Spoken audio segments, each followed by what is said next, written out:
right. The very last thing I would do is, now that you've completely formatted this chart, is to export it in a picture format. So doing so is pretty easy. If you right click on the chart itself and choose Save as Picture, then a dialog box comes up which says Save as Picture. So this is asking you, where do you want to save the picture formatted file of this chart? And so I've already kind of selected a place that I want to save it to.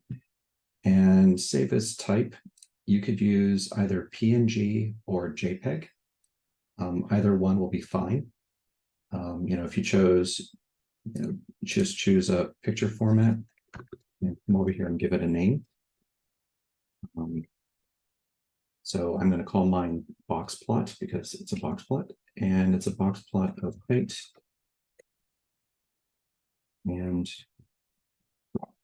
okay, so that way I know what this picture file is, and then I'll click Save. And now it's saved this as a JPEG. And this will allow me to import that picture file into my report, or your report, when you're done. So, all right, that concludes creating box plots in Microsoft Excel and formatting them and exporting them so you can use them in your report.